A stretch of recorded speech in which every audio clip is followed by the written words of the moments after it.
Assalamualaikum warahmatullahi wabarakatuh. Waalaikumsalam warahmatullahi wabarakatuh. Bismillahirrahmanirrahim. Alhamdulillahi rabbil alamin. Wassalatu wassalamu ala ashrafil anbiya'i wal mursalin.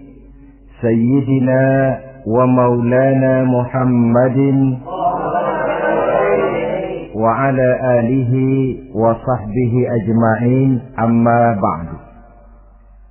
Saudara-saudara hadirin, ma'asyiral muslimin rahimakumullah. Salah satu dari rukun iman yang 6 mengajarkan kepada kita untuk beriman dengan adanya hari akhirat. Hari yang dimulai dengan kehancuran alam ini, yang dalam istilah kerennya disebut the last day of the world, di mana air laut tumpah ke darat, planet-planet bertabrakan, gunung meletus, bumi gempa, lalu semua yang bernama hidup mati. Terjadilah kebangkitan setelah mati itu dalam kehidupan yang disebut kehidupan akhirat. Pada kehidupan akhirat itu Allah jelaskan dalam surah Abasa ayat 34, Yauma yafirrul mar'u min akhihi wa ummihi wa abihi wa sahibatihi wa banihi likulli imri'in minhum yawma idzin sya'nun yughni. Hari di mana setiap orang akan lari dari saudaranya, dari ibunya dan bapaknya, dari istrinya dan anak-anaknya. Setiap orang pada hari itu disibukkan oleh persoalannya sendiri-sendiri. Sehingga sangat boleh jadi hari itu orang tua tidak lagi sempat memikirkan anaknya. Seorang suami tidak lagi sempat memikirkan istrinya. Seorang teman pun tidak akan sempat memikirkan teman. Tiap orang sibuk dengan persoalannya sendiri-sendiri untuk mempertanggungjawabkan kegiatan hidupnya ketika di dunia ini. Dalam keadaan semacam itu, di mana orang disibukkan dengan persoalannya masing-masing, ada 7 golongan manusia yang mereka tenang-tenang saja. Orang lain bingung, mereka kalem. Orang lain kepanasan, mereka mendapat keteduhan. Siapa mereka? Inilah yang akan kita jadikan pembicaraan pada pertemuan kita kali ini. Bersumber dari sebuah hadis di mana bersabda Rasulullah sallallahu alaihi wasallam,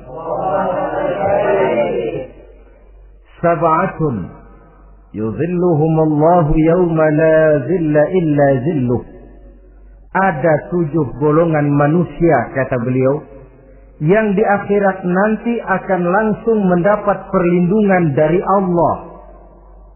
Padahal hari itu tidak ada lagi perlindungan selain perlindungan Allah. Sehingga lantaran Allah langsung yang melindungi mereka, maka mereka tidak merasakan lagi kepanasan akhirat. Mereka tidak lagi merasakan kebingungan. Mereka tidak lagi disibukkan oleh persoalan, lantaran mereka langsung dilindungi oleh Allah Subhanahu wa ta'ala. Siapa gerangan yang 7 orang ini? Marilah kita lihat satu persatu dengan harapan mudah-mudahan kita termasuk salah satu di dalamnya. Amin ya rabbal alamin. Manusia pertama yang langsung mendapat perlindungan dari Allah, kata Nabi, imamun adil. Pemimpin yang adil. Siapa sih pemimpin itu? Dan apa artinya adil? Saudara hadirin, secara umum yang dinamakan adil ialah at-tawassut bainal amraini. Orang yang pandai mengambil sikap jalan tengah dari dua persoalan yang dihadapinya. Biasanya tidak berat ke kiri, juga tidak berat ke kanan. Itu yang disebut adil. Orang yang tidak hanya sekedar bisa menuntut kewajiban dari seseorang, tapi juga bisa memberikan hak kepada orang itu juga disebut adil. Lalu pemimpin itu siapa? Setiap kita adalah pemimpin. Yang besar kecilnya kepemimpinan kita bergantung kepada apa yang kita pimpin. Dan sudah barang tentu bahwa setiap pemimpin akan dimintakan pertanggungan jawab dari apa yang dipimpinnya. Seorang pemimpin yang adil, dia menaungi orang-orang yang dipimpinnya dalam kehidupan di dunia ini. Pantas kalau di akhirat nanti Allah langsung menaungi mereka. Oleh karena itu, pemimpin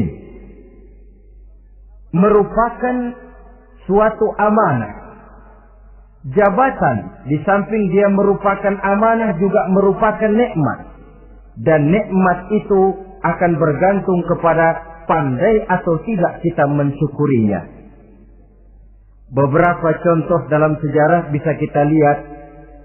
Seorang bernama Umar bin Abdul Aziz. Pada saat beliau secara aklamasi dipilih menjadi pemimpin, menjadi presiden, ucapan yang pertama keluar dari mulutnya, Inna lillahi wa inna ilaihi raji'un. Coba bayangkan ini. Dipilih jadi pemimpin, diangkat jadi presiden, bukan alhamdulillah, malah inna lillahi wa inna ilaihi raji'un. Kenapa? Dia anggap jabatan itu adalah amanah. Menyia-nyiakan amanah berarti khianat. Dan khianat ini adalah dosa besar. Pantaslah kalau Allah Subhanahu wa ta'ala memperingatkan, nikmat bisa saja berubah menjadi azab kalau kita tidak pandai mensyukurinya. La in syakartum la azidannakum wa la in kafartum inna azabi lasyadid. Kalau kamu pandai bersyukur, aku tambah nikmatku. Tapi kalau kamu tidak pandai bersyukur, kamu ingkar, kamu lupakan nikmat Allah, awas, azabku amat pedih, kata Allah. Jadi berdasarkan logika dari ayat ini bisa kita katakan, orang kaya. Ada orang kaya nggak di sini? Ada orang kaya nggak? Yang kaya tolong dengerin. Orang kaya itu bisa masuk surga karena hartanya. Pun orang kaya banyak yang masuk neraka juga gara-gara hartanya. Tergantung syukur apa tidak syukur. Orang alim. Ada yang alim di sini? Tolong dengerin orang alim. Yang ustadz, yang kiai. Orang alim bisa saja masuk surga karena ilmunya. Dan orang alim pun bisa masuk neraka karena ilmunya. Pejabat. Ada pejabat? Pejabat itu bisa masuk surga karena jabatannya. Pun pejabat itu bisa masuk neraka karena jabatannya. Bergantung syukur apa tidak. Kalau ada orang kaya, hartanya didapat dari jalan yang halal, berusaha menurut yang disyariatkan oleh Allah. Lalu hartanya itu tidak cuma untuk ditumpuk 7 turunan, namun juga berfungsi sosial. Dia bantu pembangunan masjid, dia makmurkan majelis taklim, dia santuni yatim piatu. Orang kaya macam itu dengan hartanya, insya Allah bisa sampai ke surga. Tapi kalau ada orang kaya, hartanya didapat dari segala macam cara, asal harta tercapai segala cara halal. Perlu jilat atas, perlu injak bawah, perlu sikut kiri kanan. Setelah dapat harta lalu pelitnya 17 setan. Tidak mau zakat, infak, apatah lagi sedekah. Orang kaya macam itu dengan hartanya bisa masuk neraka. Na'udzubillah min. Ada orang alim. Dengan ilmunya dia bimbing umat. Dia katakan yang halal itu halal, yang haram itu haram. Dia katakan yang hak itu adalah hak, yang batil adalah batil. Dia tidak peduli apapun resikonya. Orang alim semacam itu dengan ilmunya bisa sampai ke surga. Tapi kalau ada orang alim, dengan ilmunya dia malah membodoh-bodohi orang yang memang sudah bodoh. Yang halal dibilang haram, yang haram dibikin remeng-remeng. Menjadi penjilat kesana kemari. Orang alim semacam itu bisa masuk neraka karena ilmunya. Begitu juga pejabat, pemimpin. Kalau dengan jabatannya sebagai pemimpin dia berlaku adil, menaungi rakyatnya. Orang besar salah dihukum, orang kecil salah juga dihukum. Tidak hanya pandai menuntut kewajiban, tapi juga pandai memberikan hak. Pemimpin yang adil semacam ini mensyukuri nikmatnya jabatannya, dia bisa sampai ke surga karena jabatannya. Tapi kalau dengan jabatannya dia berlaku sewenang-wenang, yang besar salah didiamkan, yang kecil salah segera ditegakkan hukum, hanya pandai menuntut kewajiban dari rakyatnya tapi tidak pandai memberikan hak, maka pemimpin semacam ini lantaran tidak pandai mensyukuri nikmat, bisa saja nikmat itu berubah menjadi azab. Oleh karena itu, saudara-saudara, pemimpin menaungi rakyat. Pantas kalau di akhirat nanti Allah langsung menaungi beliau. Siapa pemimpin? Siap kita. Bapak pemimpin di rumah tangganya, ibu pemimpin bagi anak-anaknya, Pak Lurah memimpin di kelurahannya, Pak Camat memimpin di kecamatannya, pemuda pemimpin bagi dirinya sendiri, akan dimintakan pertanggungan jawab. Kalian para remaja yang hadir di sini memimpin dirimu sendiri. Kau akan ditanya, tanganmu kau lebih banyak gunakan buat apa? Kakimu lebih banyak kau bawa jalan kemana? Lidahmu lebih banyak membicarakan apa? Dan hari pertanggungan jawab nanti kalian jangan berharap akan ada saksi dari luar. Saksinya anggota badan kita sendiri.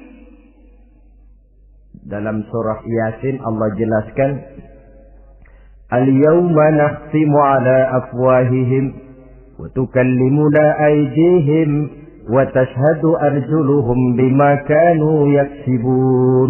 Ada kan di surah Yasin? Ayat berapa? Pokoknya Yasin dah.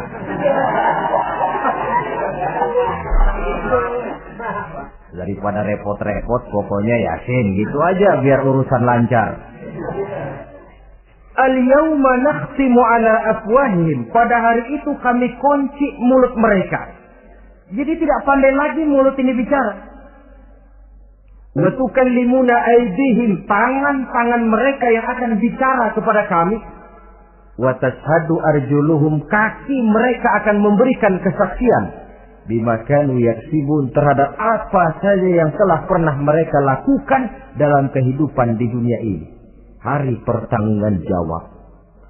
Oleh karena itu kalau kita memimpin diri sendiri, berlakulah adil kepada diri sendiri.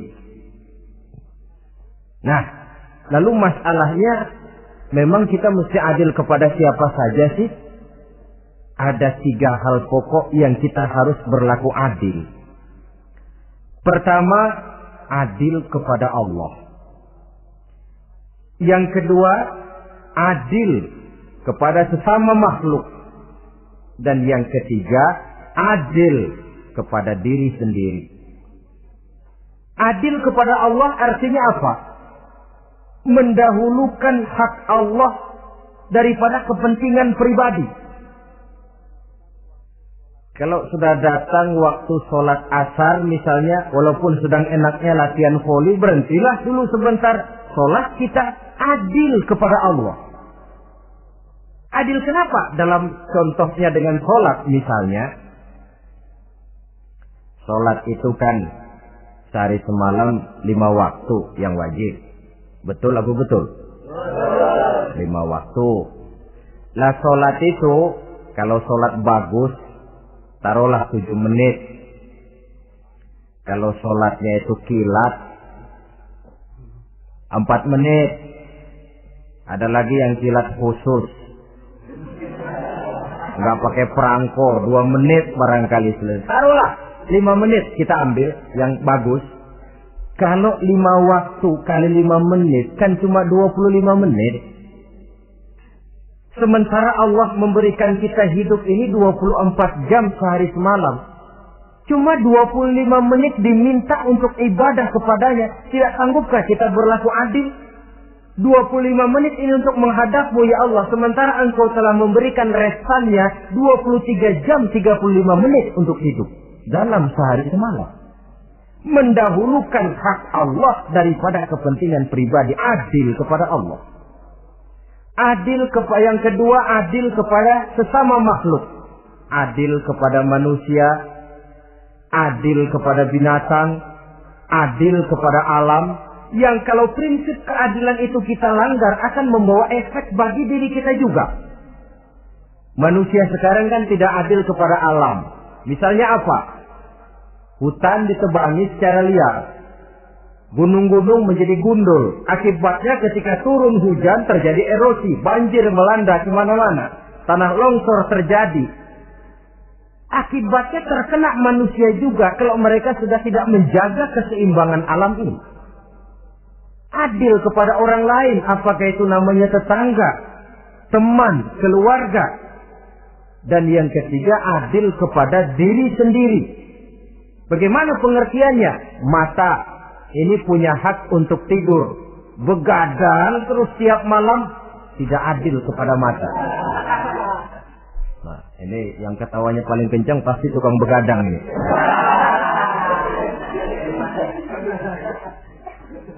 Perut ini punya hak untuk tidur. Puasa sejak siang malam mengurangi hak perut. Adil kepada diri sendiri. Untuk kehidupan yang akan datang di akhirat, pasti akan kita temui. Kita yakini keberadaannya. Yang oleh karena itu, kalau kebetulan kita ini adalah pemimpin, sekurang-kurangnya pemimpin bagi diri sendiri, marilah kita berusaha menjadi pemimpin yang adil. Supaya nanti di akhirat, Allah Subhanahu wa ta'ala memberikan perlindungan langsung kepada kita. Amin. Ya Rabbal Alamin. Ini yang pertama.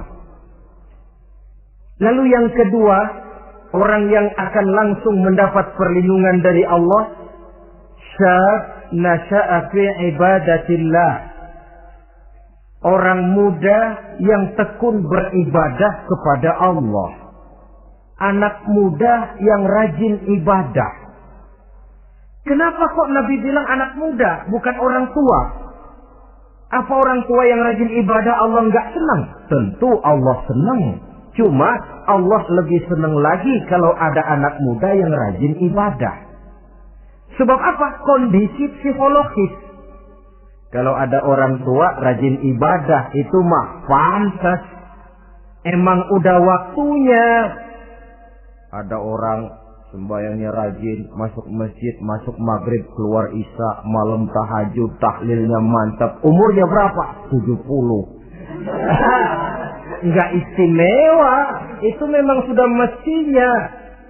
Lagian kalau sudah 70 masih bandel aja, kapan mau taubat? Tapi kalau ada anak muda, darahnya masih mengalir dengan panas, dia masih berusaha mencari bentuk-bentuk kepribadian dalam dirinya. Dia masih mudah terpengaruh oleh lingkungan, tapi dia sanggup memblokir itu, disalurkannya di jalan Allah. Dia tekun beribadah. Allah cinta betul pemuda semacam itu. Sehingga nanti di akhirat mereka langsung mendapat perlindungan dari Allah Subhanahu wa ta'ala. Selalu pembangunan yang mengarah kepada modernisasi diikuti dengan proses pergeseran nilai. Dalam kondisi semacam ini, kehidupan remaja, pemuda yang masih mencari identitas dan pembentukan kepribadiannya mudah terpengaruh oleh hal-hal yang ada di sekelilingnya. Sehingga sangat boleh jadi apa yang dianggap orang dulu tabu, lalu dianggap biasa. Yang aneh-aneh malah dijadikan model. Yang dilarang malah nekat diterjang. Di mana norma dan kaedah-kaedah moral tidak lagi mendapat perhatian yang wajar. Dalam kondisi semacam ini terjadilah proses peluncuran moral. Dan hampir di mana-mana kehancuran suatu bangsa dimulai dengan kehancuran moral daripada generasi mudanya. Oleh karena itu pemuda yang tekun ibadah ini sangat positif dampaknya dalam kerangka pembangunan umat. Pak, ibadah itu apa sih? Kalau jadi pemuda yang tekun ibadah, apa kemana-mana mesti bawa tasbih? Mungkin. Apa mesti pakai peci terus? Boleh jadi. Apa kemana-mana mesti pakai kain sarung? Ya tidak juga. Ibadah kan artiannya luas. Segala perbuatan yang diperintah dan karenanya bertujuan mencapai ridho Allah, itu bernama ibadah. Kalian remaja berangkat menuntut ilmu, pergi pagi pulang siang, membekali diri, menuntut ilmu itu ibadah. Kalian pulang ke rumah, ibu bapak memerintah, taat kepada orang tua, ibadah. Membersihkan lingkungan, ibadah.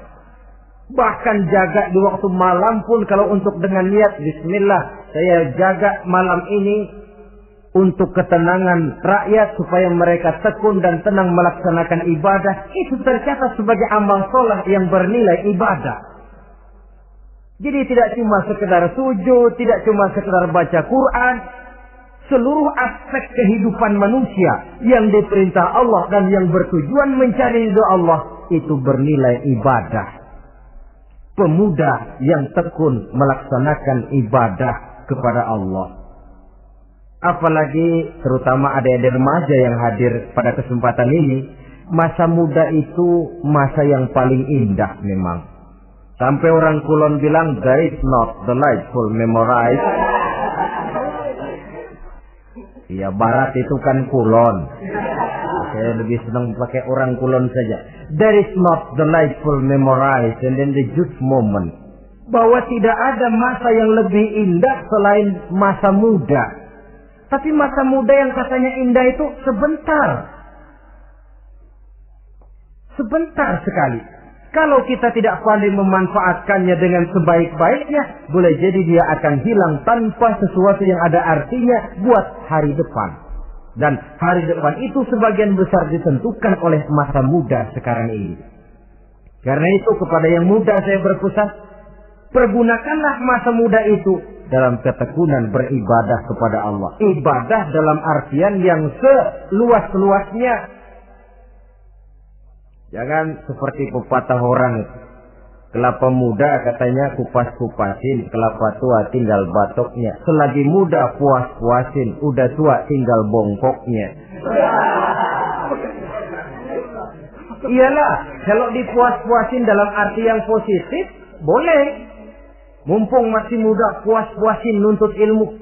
Mumpung masih muda, puas-puasin ibadah. Mumpung masih muda, puas-puasin berbakti kepada kedua orang tua. Puas-puasin dalam artian yang positif tentu saja bagus. Tapi kalau puas-puasin dalam arti menghambur umur untuk sesuatu yang mubazir, bergadang di pinggir-pinggir jalan, lalu mulai berkenalan dengan morfin, narkotik, ganja, terperangkap oleh budaya-budaya modern yang menyesatkan, terpancing oleh model-model baru yang kelihatannya menarik tapi sebenarnya tidak bermanfaat. Entah pada akhirnya akan mendatangkan penyesalan kepada kita saja.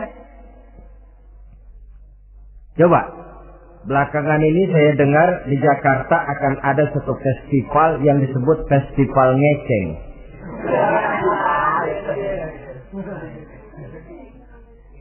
Ngeceng ini kalau bahasa gampangnya nampang. Jadi itu biasanya muda-mudi diri di pinggir-pinggir jalan, pakai kacamata hitam, pakaian warna-warni, rambut dicat sedemikian rupa supaya menarik perhatian. Mereka diri di pinggir-pinggir jalan, nampang, istilah ngepopnya ngeceng katanya. Oh, ini mau diadakan festival. Secara langsung atau tidak, festival ini kan mempopulerkan ngeceng jadinya. Yang tadinya orang awam nggak kenal, lantaran diangkat ke permukaan jadi terkenal. Kalau sudah terkenal lalu jadi mode, kalau sudah jadi mode, latahan. Boleh jadi nanti akhirnya ngeceng masuk desa. Bukan cuma sekedar abri masuk desa, bukan cuma sekedar koran masuk desa, ngeceng pun bisa saja masuk desa.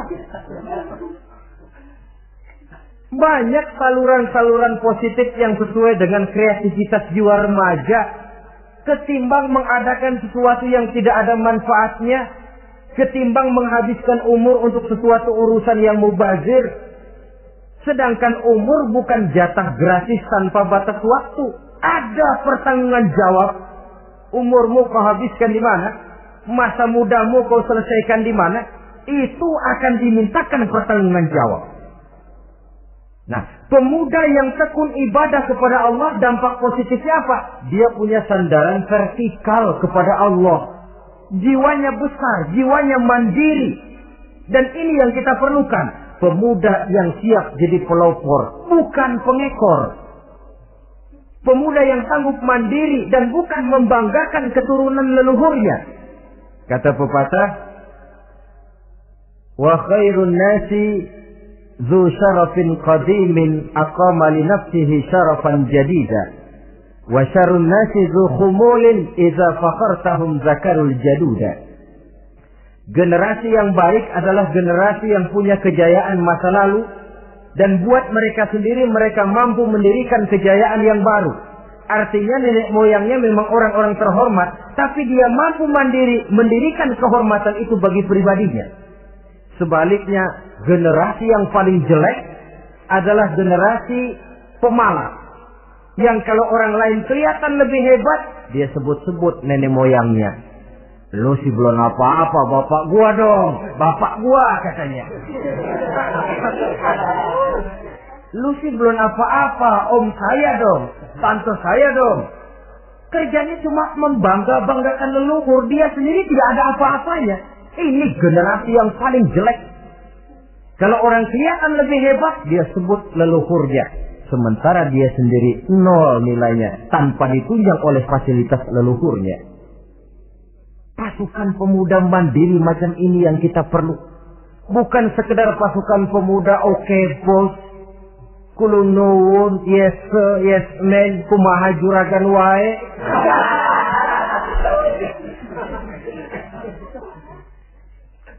Dan terus terang kita miskin dengan pemuda yang mandiri, yang punya kepribadian, yang berani berkata ya terhadap yang benar, dan berani berkata tidak terhadap yang tidak benar. Dari mana ini didapat? Sandaran vertikal dalam bentuk ibadah kepada Allah akan memantapkan jiwa, membersihkan hati, sehingga dia akan berfungsi seperti radar. Sandaran vertikalnya cuma kepada Allah. Inilah dampak positifnya. Karena itu, tentu saja kita berharap sekurang-kurangnya pemuda-pemudi yang hadir pada kesempatan ini menjadilah pemuda-pemudi yang tekun beribadah kepada Allah. Amin. Amin. Nah, baiklah ya. Itu tadi yang kedua. Kita lanjutkan sekarang yang ketiga. Orang yang akan langsung mendapat perlindungan dari Allah. Kata Nabi, rajulun qalbuhu mu'allakun bil masjid. Seseorang yang hatinya selalu terpaut kepada masjid. Apa arti terpaut kepada masjid ini? Apa orang yang gak pernah keluar-keluar dari masjid? Tentu saja bukan. Apa gunanya di dalam masjid terus kalau kerjanya cuma tidur doang? Maksud terpaut kepada masjid ini, hatinya selalu berpikir bagaimana memakmurkan masjid.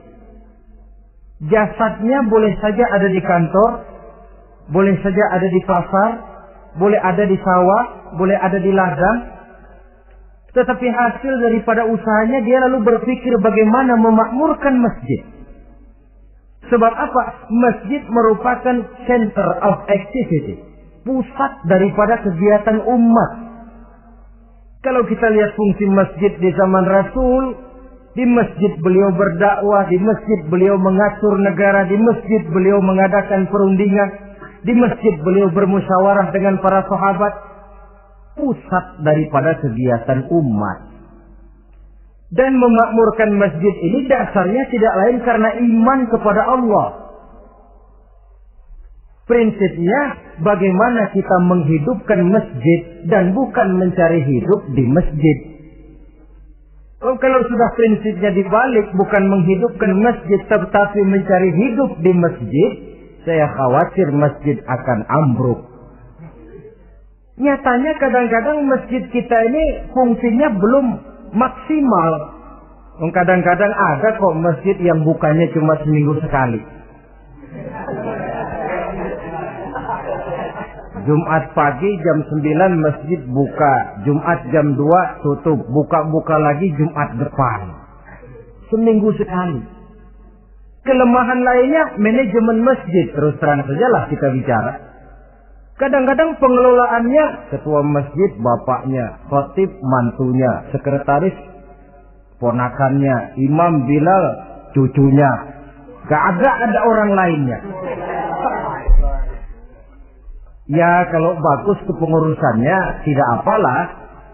Tapi kadang-kadang kelemahannya ialah bagaimana menciptakan manajemen masjid yang baik sehingga masjid bisa berfungsi sebagaimana fungsinya di zaman Rasulullah Sallallahu Alaihi Wasallam. Apalagi belakangan ini ada kecenderungan yang membuat kita optimis, gembira.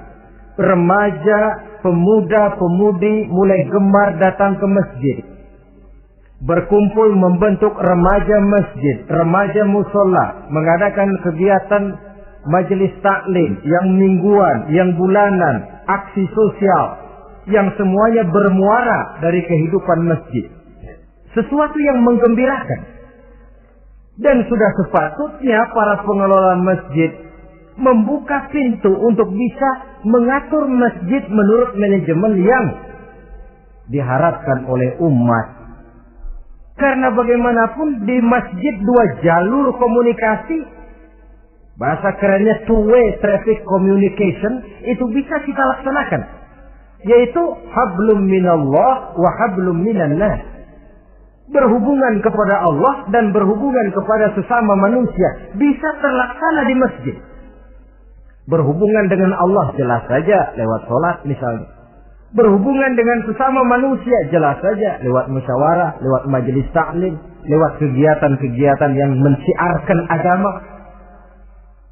Dan begitu selanjutnya. Saudara hadirin yang saya hormati, memakmurkan masjid sebagai rumah Allah. Sebab dalam hadis kursi Allah katakan, inna buyuti fil ardi al masajid wa inna zuwari fiha ummaruha. Rumahku di permukaan bumi adalah masjid-masjid, kata Allah. Dan orang-orang yang memakmurkan masjid, orang yang datang ke masjid adalah tetamuku. Kalau Allah memerintahkan kita menghormati tamu, tentu Allah lebih tahu bagaimana menghormati tamunya sendiri. Allah mengajarkan kita, hormatilah tamumu. Sekarang kita yang menjadi tamunya Allah dengan datang ke masjid, dengan memakmurkan masjid, Allah lebih tahu menghormati tamunya. Ini yang ketiga. Yang keempat, hadirin, orang yang langsung mendapat perlindungan dari Allah itu rajulani tahabba fillahi ijtama'a alaihi wa tafarraqa alaihi. Dua orang yang menjalin persaudaraan, yang bertemu dan berpisah karena Allah, bersaudara karena Allah. Bukan karena orang punya pangkat tinggi lalu kita temani, bukan karena orang kaya lalu kita dekati, tetapi karena Allah. Kau di jalan Allah, mari kau saudara saya. Kau keluar dari jalan Allah, maaf sajalah, bawalah dirimu sendiri, saya akan membawa diri saya. Lebih baik sendiri daripada berteman jahat. Berdua memang lebih baik daripada sendiri, tapi sendiri lebih baik daripada berteman jahat. Maksudnya apa ini? Sederhana dalam benci, sederhana dalam cinta. Ukurannya Allah. Al-Quran mengisyaratkan, wa asa an tuhibbu syai'an wa huwa syarrul lakum. Wa asa an takrahu syai'an wa huwa khairul lakum. Sangat boleh jadi, kata Allah, kamu menyenangi sesuatu padahal akibatnya tidak baik bagi kamu. Dan sangat boleh jadi kamu membenci sesuatu padahal akibatnya baik bagi kamu. Nah, mari kita lihat. Kalau orang bersaudara cuma karena temannya itu punya pangkat tinggi, saya yakin kalau temannya pensiun, persaudaraannya akan selesai sampai di situ. Kalau kita mencari teman cuma karena dia kaya, suatu saat dia jatuh bangkrut, jatuh miskin, persaudaraan akan selesai sampai di situ. Tapi kalau karena Allah yang bisa memisahkan kita apabila orang sudah keluar dari jalur yang diridhoi oleh Allah Subhanahu wa taala. Oleh karena itu, kepada semua hadirin, mari menjalin persaudaraan dalam bentuk ideal yang diajarkan oleh Islam, nilai persaudaraan yang diikat oleh akidah. Kalaupun harus benci, bencilah sederhana, tidak habis-habisan ngebenci orang. Kalaupun harus cinta, cintalah sederhana. Boleh jadi yang hari ini kita benci bukan main, besok kita senangi. Mungkin yang hari ini kita cintai mati-matian, besok sudah berubah menjadi yang kita benci. Sederhana saja, tidak usah berlebih-lebihan. Kalau nilai persaudaraan yang diajarkan ini bisa kita wujudkan, persaudaraan yang diikat dengan nilai akidah, maka dari persaudaraan semacam itu, insya Allah kita bisa berbuat banyak untuk kepentingan diri, keluarga, masyarakat kita pada umumnya. Ini kelompok yang keempat. Orang kelima yang nanti langsung mendapat perlindungan Allah, rajulun da'athum ra'atun zatu mansibin wa jamalin ila nafsiha faqala inni akhafullaha rabbal alamin. Seorang laki-laki, kata Nabi, yang dipanggil oleh perempuan cantik. Laki-laki normal dipanggil oleh perempuan cantik. Untuk apa? Diajak melakukan perbuatan yang negatif.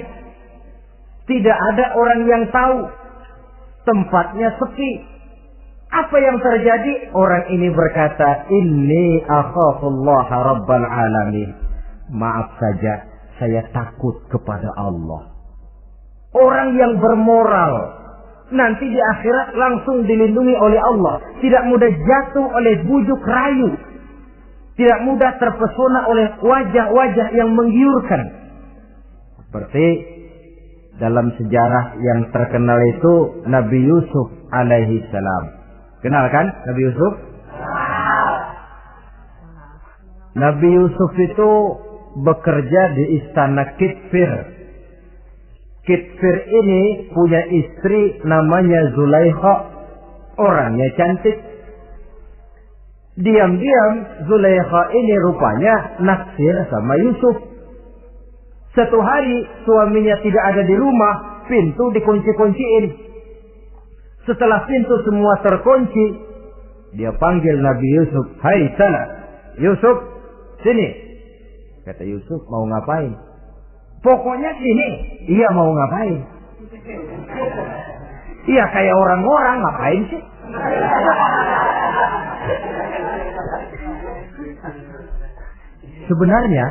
Sebenarnya ini Zulaikha senang kepada Yusuf, Yusuf pun demikian.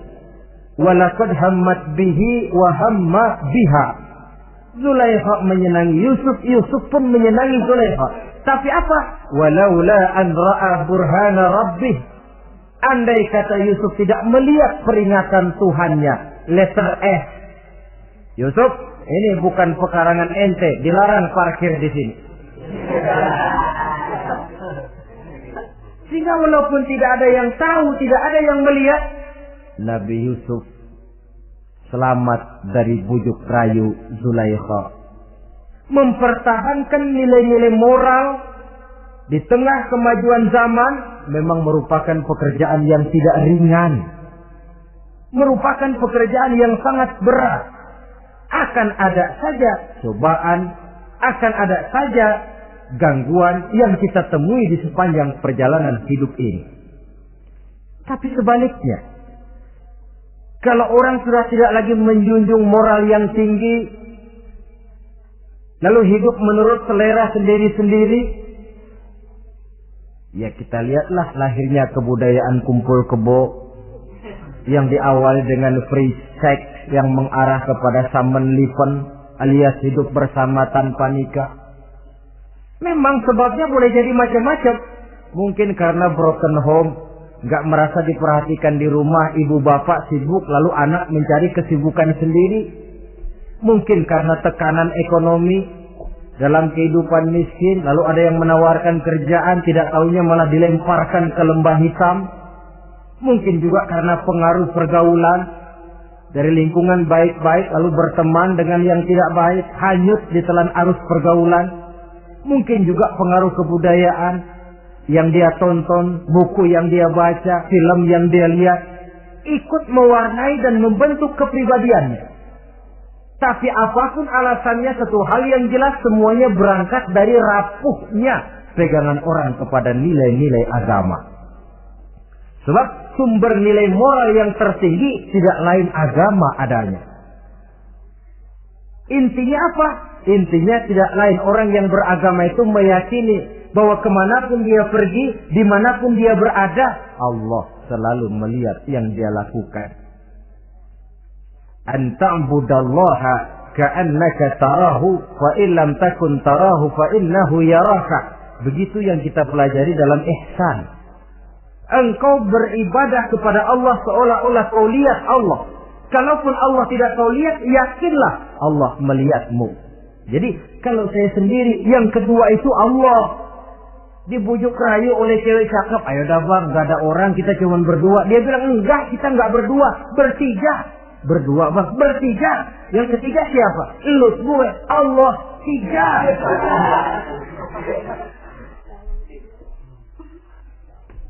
Di kantor mau korupsi, dia kasak kusuk, gerasak berusuk cari apa yang seharusnya menjadi hak orang lain.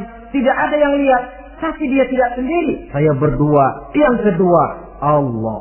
Merasakan kehadiran Allah dekat dalam hidup. Nilai moral semacam ini menyelamatkan masyarakat. Pantas kalau orang semacam ini di akhirat nanti langsung mendapat perlindungan dari Allah Subhanahu wa ta'ala. Karena itu terutama adik-adik remaja yang hadir, sebenarnya yang paling mahal dalam hidupmu adalah harga dirimu. Kalau itu sudah terjual dan tergadai, apalagi yang bisa kau banggakan dalam hidup ini? Titel yang berenteng barangkali, harta yang banyak, mobil yang serba berkilat barangkali. Tidak akan banyak manfaatnya kalau sudah dimulai dengan kehancuran daripada harga diri. Tidak ada yang lebih mahal daripada harga diri. Jagalah itu baik-baik. Pelihara nilai-nilai moral. Makin pandai kau jaga diri, insya Allah makin mahal hargamu. Dalam pandangan manusia, lebih-lebih juga dalam pandangan Allah. Pantas kalau pepatah bilang, innamal umamul akhlaqu ma baqiyat, fa in zahabat humu akhlaquhum zahabu. Suatu bangsa akan tegak kalau dia masih punya nilai moral. Bila hancur moral itu, hancur jugalah ketegakan daripada bangsa itu sendiri. Ini yang kelima. Yang keenam, masih dua lagi. Orang keenam yang nanti akan langsung mendapat perlindungan dari Allah. Rajulun zakarallaha khalian fafadat ainahu. Seseorang yang mengingat Allah dalam kesunyian, lalu berlinang air matanya. Tengah malam dia bangun, bertahajud dia kepada Allah. Gemersik tikar tersentuh tangan, laksana lambaian tangan malaikat maut nak datang merenggut nyawa. Terbayang segala dosa dan kesalahan, tergambar semua kekeliruan yang dilakukan dalam hidup. Lalu air mata pun tanpa terasa berurai membasahi pipi. Orang yang mengingat Allah dalam kesunyian. Saudara, tidak ada orangnya itu yang tidak punya dosa. Coba saya mau tanya, yang kumpul di sini ada nggak orang yang nggak punya dosa? Tidak ada. Dan memang orang yang baik itu bukan orang yang tidak punya dosa. Sebab tidak ada orang yang tidak punya dosa. Orang yang baik adalah orang yang apabila dia melakukan dosa, dia segera sadar, dijadikannya itu sebagai pelajaran untuk tidak diulanginya lagi pada masa yang akan datang. Dengan kata lain, mengingat Allah dalam kesunyian itu artinya bertaubat. Ini kan anak muda sekarang nih, kalau diajak bicara taubat, taubat mah urusan 70 ke atas, Pak. Kita ini masih lama. Padahal masalah taubat bukan masalah tua. Masalah taubat adalah masalah dosa, dan masalah dosa adalah masalah manusia sejak dia akil balik sampai dengan kehidupan yang sekarang. Sengaja atau tidak, besar atau kecil, ringan atau berat, setiap kita mesti mempunyai yang namanya dosa. Allah Maha penerima taubat sepanjang nafas belum sampai di kerongkongan. Jadi kalau nafas sudah sampai di tenggorokan, baru kita mau melaksanakan yang namanya taubat. Kasihlah itu.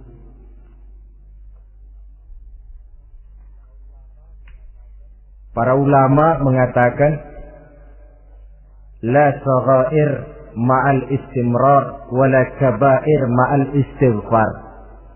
Tidak ada dosa kecil kalau ditumpuk terus. Dan tidak ada dosa besar kalau diikuti dengan istighfar, permohonan ampun kepada Allah. Jadi jangan menganggap, ini dosa kecil, ini dosa kecil, ditumpuk-tumpuk, lah jadi gede juga. Tidak ada dosa yang kecil kalau dikerjakan terus-menerus. Dan tidak ada dosa yang besar kalau diiringi dengan istighfar.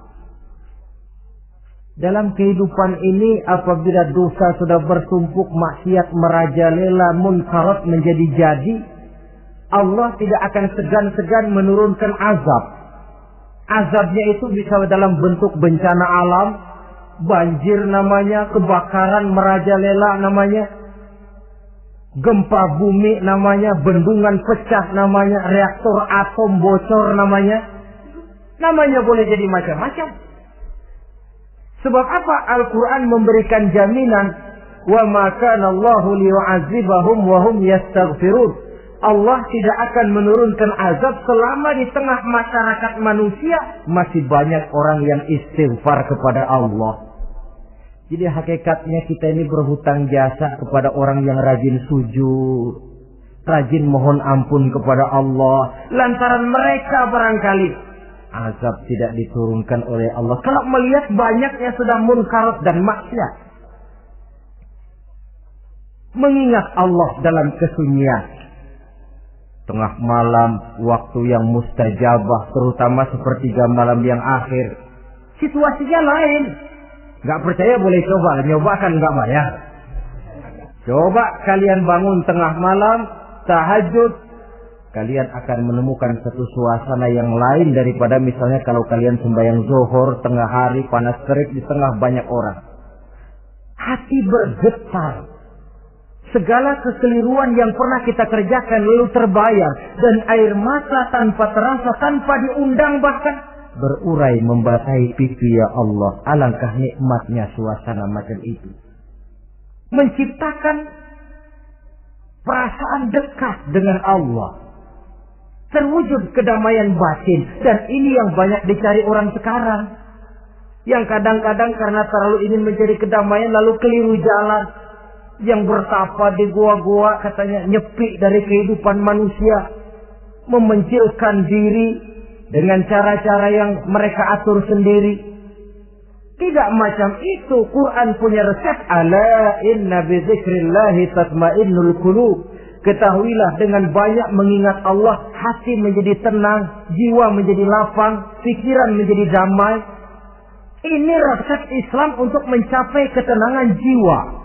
Mengingat Allah dalam kesunyian. Saudara hadirin yang saya hormati, ini aspek daripada ibadah. Jadi dengan kata lain, masalah mengingat Allah dalam kesunyian, mengingat dosa, bukan urusan orang tua, tapi masalah manusia.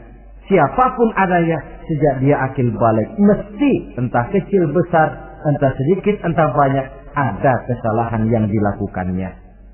Karena itu, kalau kita masih diberikan kesempatan untuk hidup, artinya Allah masih memberikan kesempatan kepada kita untuk memperbaiki diri. Nanti kalau sudah sangkakala ditiup, alam hancur seperti yang saya jelaskan di awal tadi, sudah tidak sempat lagi, yang tinggal menyesal. Ada yang meratap lalu berkata, ya laitani kuntu turaba, dalam Quran. Aduh, andai kata kita bisa balik jadi tanah aja dah dulunya, jangan jadi orang. Kalau dulu kita tetap jadi tanah mah nggak tanggung jawab apa-apa. Dijadiin orang, sekarang mesti tanggung jawab. Bagaimana ini? Bingung. Ada yang berkata, ma aghna anni maliya halka anni sultaniyah. Ternyata harta yang saya bangga-banggakan tidak bawa manfaat hari ini. Ternyata jabatan yang pernah saya duduki malah merusak saya hari ini.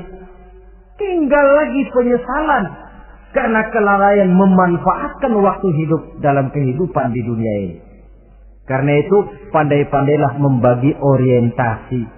Ada saatnya kita sibuk tenggelam dalam berbagai urusan dunia, lain saat tenggelam dalam kefanaan dan kesunyian, membekali diri untuk kehidupan akhirat nanti.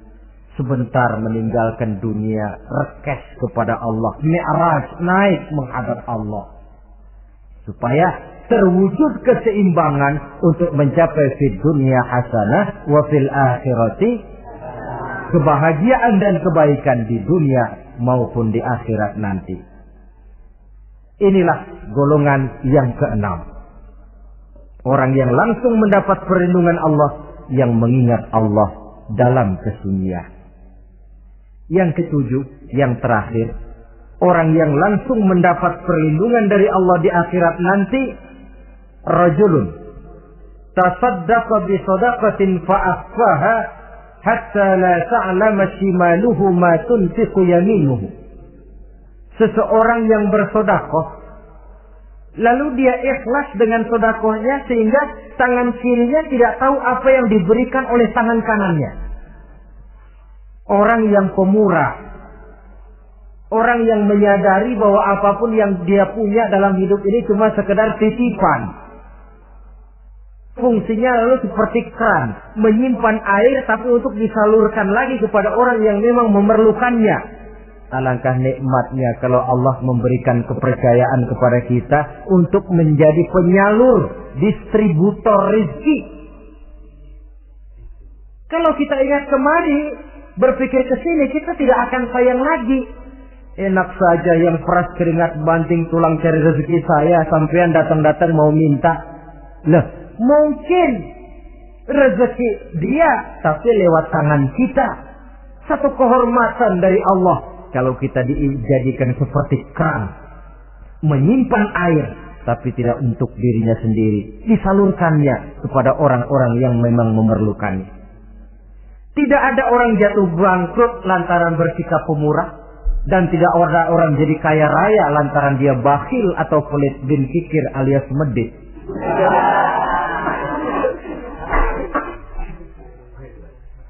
Dalam kitab Riyadhus Shalihin kita baca, tiap pagi ke alam ini turun 2 malaikat.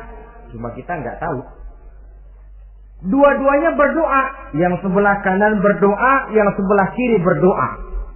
Kata yang sebelah kanan doanya tiap pagi ini. Kata yang malaikat yang satu dia berdoa, Allahumma a'ti munfiqan khalafa. Ya Allah, kepada orang-orang yang suka infak, kepada orang-orang yang suka memberi, kepada orang-orang yang pemurah, gantilah mereka dengan yang lebih baik dari apa yang telah mereka berikan. Lalu malaikat yang satu berdoa, Allahumma a'ti mumsikan talafa. Ya Allah, kepada orang-orang yang mumsik, bakhil, kikir, berilah mereka kerusakan dan kebinasaan di dalam harta mereka.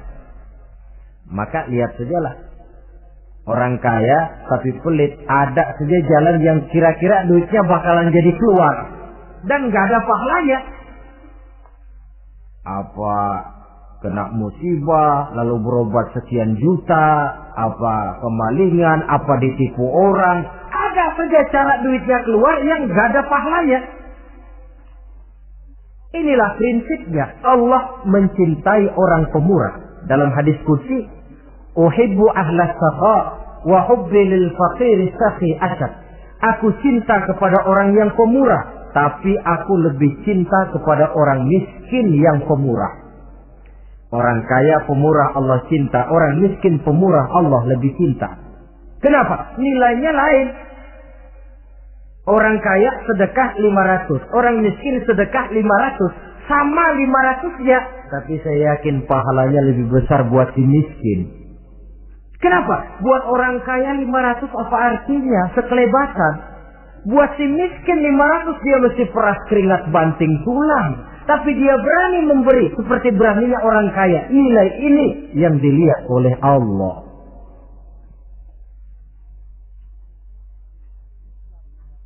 Islam mengakui hak milik pribadi, tapi harus berfungsi sosial. Di dalam harta yang kita miliki itu ada haknya masjid, ada haknya yatim, ada haknya madrasah. Dan Allah Subhanahu wa ta'ala bisa, saya katakan di awal tadi, merubah nikmat menjadi azab kalau kita tidak pandai mensyukurinya. Bersyukur kalau diberikan harta artinya mempergunakan harta itu sesuai dengan kehendak yang memberinya. Allah memberikan harta kepada kita. Apa yang Allah kehendaki? Supaya harta itu berfungsi sosial. Milik pribadi silakan, tapi berfungsi sosial dalam kehidupan. Kita terus terang saja, umat Islam ini bukan tidak punya potensi, tapi tidak pandai menginventarisir potensi. Apa tidak ada orang Islam yang kaya? Banyak. Yang belum banyak yang mau berbuat atas nama dan untuk kepentingan agamanya. Kalau buat pribadinya, berani bukan main. Itulah yang sering diungkapkan orang, pembangunan pesantren terlunta, ya, asrama yatim piatu tidak terurus. Ada orang membangun masjid, meletakkan batu pertama sekaligus jadi batu terakhir. Setelah itu la yamutu wa la yahya, mau dibilang hidup tidak kelihatan geraknya, mau dibilang mati pun tidak ketahuan kuburannya. Kurangnya kesadaran akan arti amanah dan titipan dari Allah. Lahirlah korun-korun abad 20. Kalian tahu sejarah korun? Saking kayanya korun, kunci gudang hartanya itu saja onta yang bawa. Itu baru kunci itu. Onta yang bawa. Ketika orang tanya, "Anna laka hadza ya korun?" Hartamu begini banyak, dari mana kau dapat korun? Ya saya usaha, tidak ada hubungannya sama Tuhan katanya. Apa yang terjadi? Lantaran kekurang ajarannya melupakan nikmat. Korun dan seluruh harta bendanya ditenggelamkan Allah oleh gempa bumi. Makanya orang sekarang kalau dia macul ketemu harta, apa katanya? Gue dapat harta karun. Peninggalan si korun itu barangkali dahulunya. Saudara-saudara, oleh karena itu, kalau kita oleh Allah diberikan amanah berupa harta, pandailah bersyukur dan jadilah orang yang ikhlas dalam bersedekah. Nah, inilah pertemuan kita pada kali ini. Walaupun singkat, mudah-mudahan sekali lagi kita termasuk salah satu di antara 7 golongan yang di akhirat nanti langsung mendapat perlindungan dari Allah. Terima kasih banyak atas segala perhatian. Mohon maaf atas segala kekurangan. Usikum wa nafsi bitaqwallah. Wassalamualaikum warahmatullahi wabarakatuh.